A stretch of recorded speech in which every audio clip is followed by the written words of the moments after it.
కథావాణికి స్వాగతం. కథావాణి శ్రోతలందరికీ చెప్పాలని ఉందికి స్వాగతం. ఈనాటి అంశంలో ఒక వైవిధ్యాన్ని మీరు చూడబోతున్నారు. అది ఏమిటి అంటే, ఎంఫిల్ మరియు పిహెచ్డీలలో పరిశోధన కోసం నేను తీసుకున్న అంశం గురించి ఈరోజు మీకు పరిచయం చేయబోతున్నాను.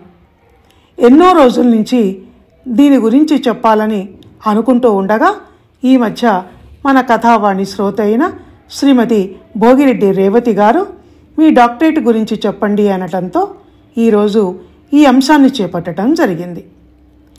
ఈనాటి ఈ ఆర్టికల్నే కాదు, నేను పరిశోధన చేసిన టాపిక్ కూడా వైవిధ్యభరితమైనదే. ఈ అంశం మీద రీసెర్చ్ చేసిన మొట్టమొదటి రీసెర్చ్ స్కాలర్ని నేనే.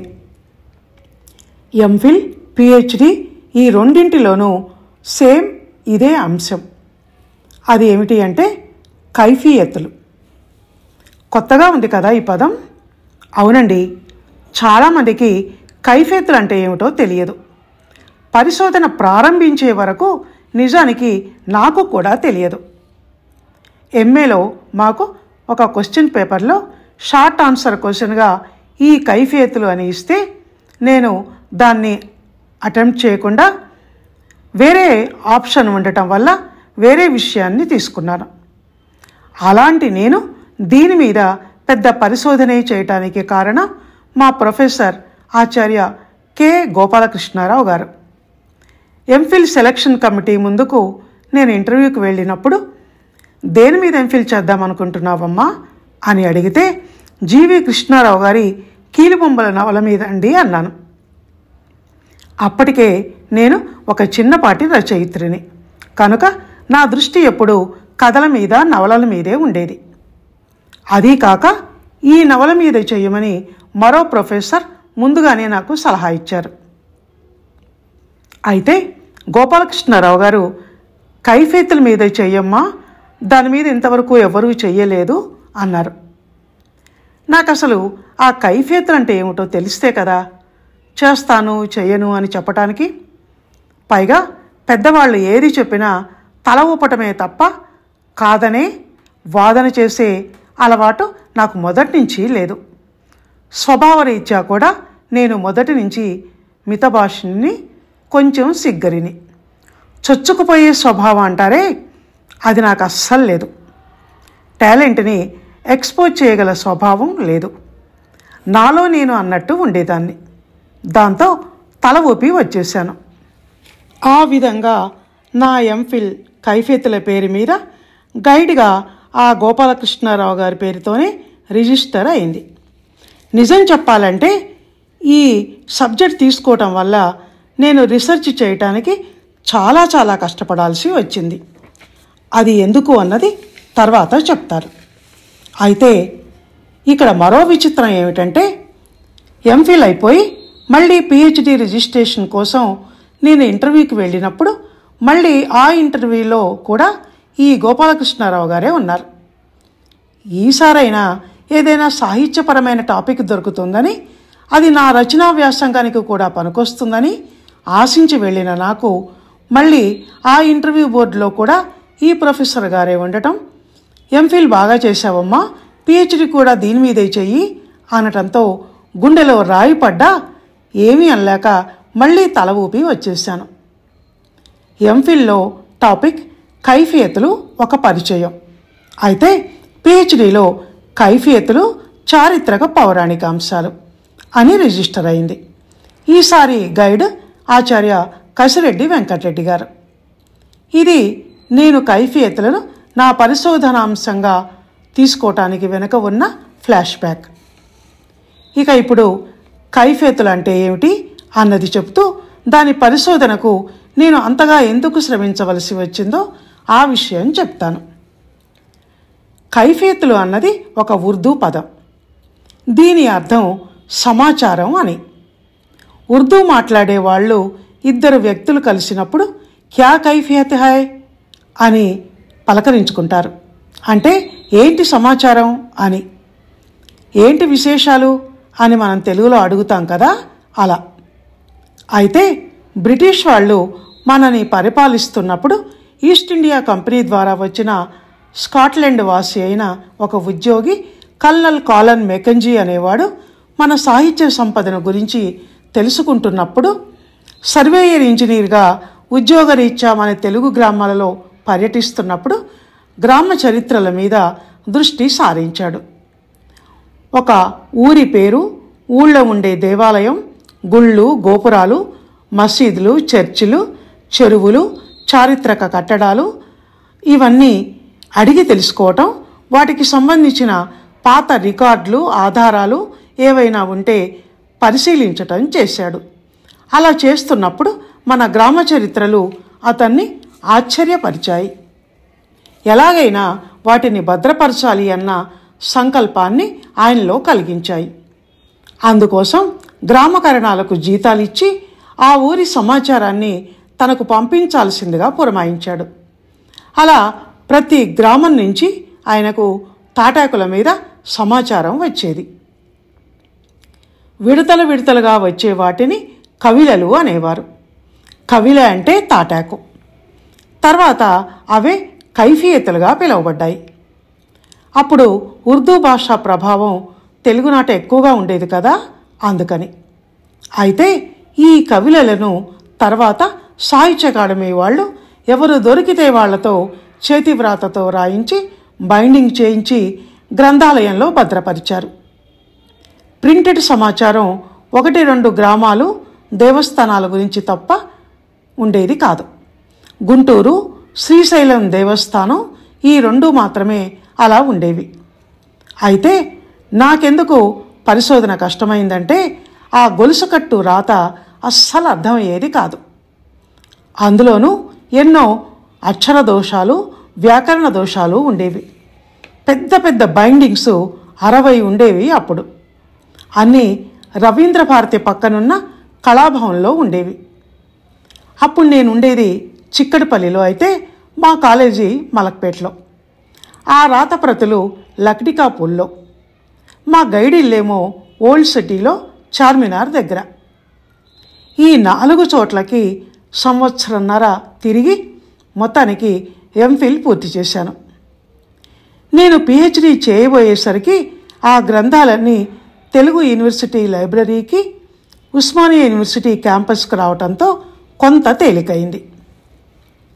ఇవిగాక స్టేట్ ఆర్చైవ్స్లో మైక్రోఫిల్మ్ రోల్స్ ఉండేవి. వాటిని చూస్తూ రాసుకోవటం అయ్యే పని కాదని 2 సార్లు వెళ్ళాక నాకు బోధపడింది.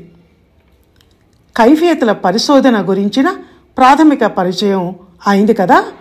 ఇప్పుడు కైఫియతుల విషయాలను తెలుసుకుందాం. మెకంజీ సేకరించిన సాహిత్య నిక్షేపం మనకు తరగని మూలనిధి లాంటిది. సర్వేయర్ ఇంజనీరుగా మెకంజీ 40,000 చదరపు మైళ్ళు సర్వే చేశాడు. 2,070 గ్రామ స్థల చరిత్రల్ని రాయించాడు.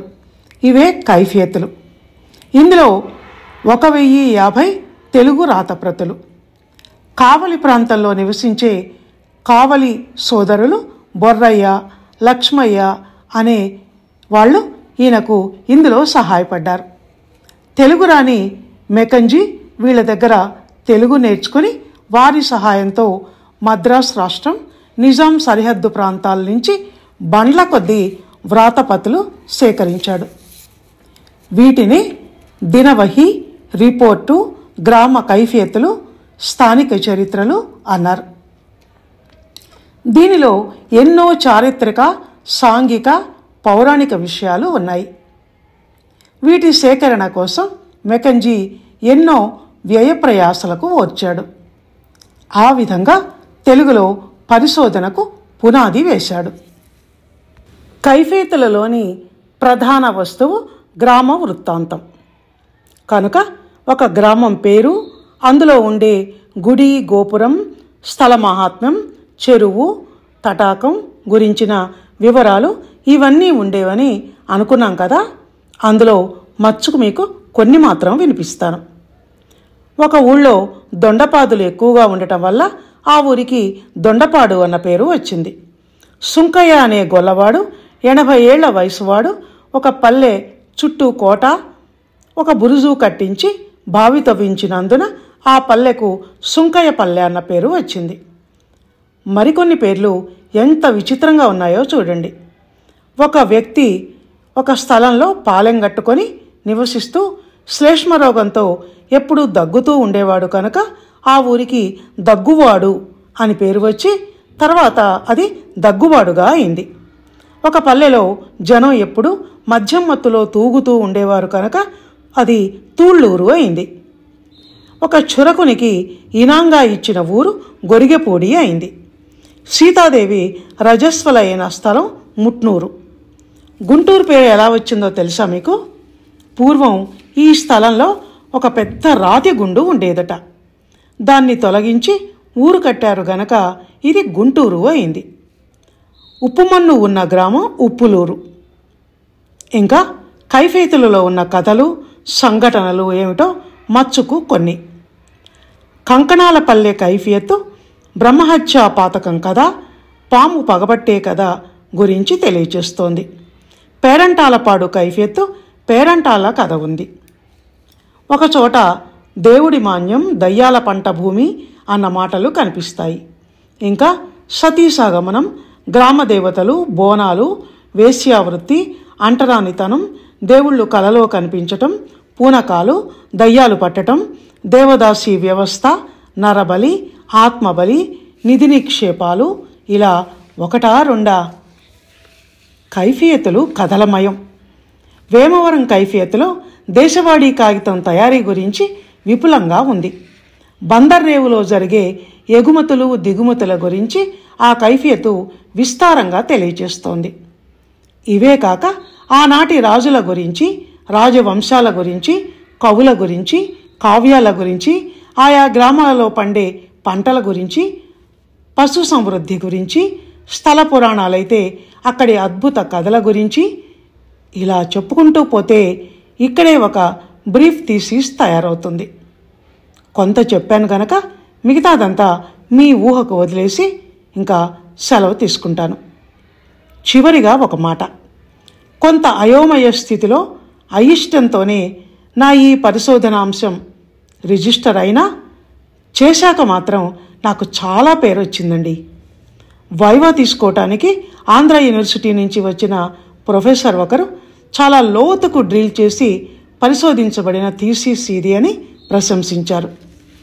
కైఫియతుల మీద మొట్టమొదటి పరిశోధనా గ్రంథం ఇది అన్నారు అన్ని యూనివర్సిటీల వాళ్ళు. అసాధ్యాన్ని సుసాధ్యం చేశానని మెచ్చుకున్నారు మిత్రులు, గురువులు. ఇదండి నా పరిశోధన అంశం, కైఫియతుల గురించిన కైఫియతు. నేను చెప్పింది చాలా క్లుప్తంగా కేవలం పరిచయం మాత్రమే. ఇందులో ఇంకా చాలా చాలా విషయాలు ఉన్నాయి. ఆ తర్వాత నా ఈ పరిశోధన 1993లో పుస్తక రూపంలో ముద్రించబడింది.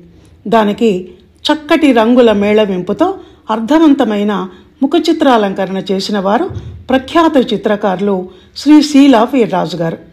దానిని తన చేతులతో రవీంద్ర భారతిలో వేదిక మీద ఆవిష్కరించిన వారు అప్పటి విద్యాశాఖ మంత్రి డాక్టర్ పివి రంగారావు గారు. విన్నారు కదా?